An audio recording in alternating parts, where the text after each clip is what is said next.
அனைவருக்கும் மதராசின் அன்பு வணக்கங்கள். சொல்கிறதுக்கே நாக்கு கூசுது. அந்த மாதிரியான சம்பவம் நேற்று கொல்கத்தாவில் ஒரு மெடிக்கல் காலேஜில் நடக்குது. நம்ம நாடு எதை நோக்கி போயிட்டுருக்கு அப்படின்றதே சுத்தமாக தெரியல. இது ஒரு லைஃப் த்ரெட்டனிங்கான ஒரு சுச்சுவேஷனே சொல்லலாம்.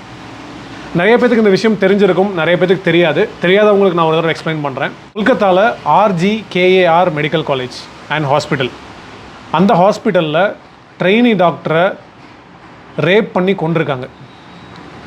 Education institutions are the next home அப்படின்னு சொல்லுவாங்க. ஒரு எஜுகேஷனல் இன்ஸ்டிடியூஷன் தான் வீட்டை தாண்டி நம்ம நிறைய நேரம் ஸ்பெண்ட் பண்ணுறதான ஒரு இடம். அது ஒரு கடவுள், ஒரு கோவில் மாதிரி அந்த இடம். அந்த இடத்துல வீட்டை விட அந்த மாதிரி காலேஜஸ்லேயோ ஸ்கூல்ஸ்லேயோ தான் அதிகமாக டைம் ஸ்பெண்ட் பண்ணுவோம். அந்த மாதிரி ஒரு இடத்துல ஒரு டியூட்டி டாக்டரை ரேப் பண்ணி கொண்டிருக்காங்க. அது எப்படி கொண்டிருக்காங்க அப்படின்னா, அவங்களுடைய டான்சில் இருக்குல்ல, ஸோ அவங்களுடைய கழுத்தில் இருக்கிற பகுதியை நல்லா இறுக்கி இந்த எலும்பை உடைச்சிருக்காங்க. உடைச்சி துடிக்க கொண்டிருக்கிறாங்க. இதை தட்டி கேட்டோம் அப்படின்னா நம்மளை ஒரு சமூக விரோதியாகவும் அந்த மாதிரி போர்ட்ரே பண்ணுவாங்க. பட் இதுக்கெல்லாம் குரல் கொடுக்காம வேறு எதுக்கு குரல் கொடுக்க போகிறோன்னு தெரியல. இந்த நியூஸை கேட்ட உடனே எங்கள் வீட்லேயும் ஒரு டாக்டர் இருக்கிறாங்க. என்னுடைய மனைவியாரும் ஒரு டாக்டர் தான்.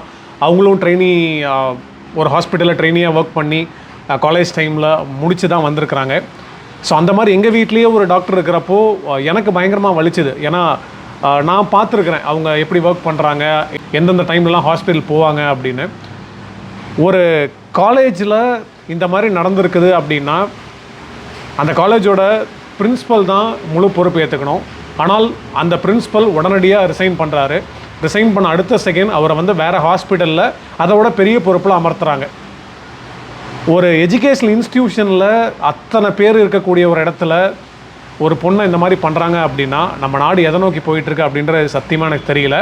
இப்பயும் சொல்கிறேன், நான் நாட்டை திருத்தறதுக்கோ அதுக்கெல்லாம் வரல. என்னுடைய நாடு இந்த மாதிரி போய்கிட்டு இருக்கே அப்படின்ற ஒரு ஆதங்கத்தில் தான் இந்த வீடியோ நான் பண்ணுறேன். இந்த சம்பவத்தில் ஈடுபட்ட சஞ்சய் ராய், அவனுக்கு 3 வருஷம் 7 வருஷம்லாம் தண்டனை கொடுத்து இதை இந்த கேஸை கொச்சப்படுத்திடாதீங்க. அதிகபட்ச தண்டனையாக மரண தண்டனை விதிக்கணும். ஒரு மரணத்திற்கு இன்னொரு மரணம் தீர்வாகாதுன்ற விஷயம் எனக்கு தெரியும். பட் இருந்தாலும் இந்த மாதிரி ஒரு கடுமையான தண்டனைகள் இருந்தால் மட்டும்தான் இந்த மாதிரியான விஷயங்கள் இனி நடக்காது. We pray for the doctor, trainee doctor, அவங்களுடைய ஆன்மா சாந்தி அடைய வேண்டிக் கொள்கிறேன். இனி யாருக்குமே இந்த மாதிரி நடக்கக்கூடாது.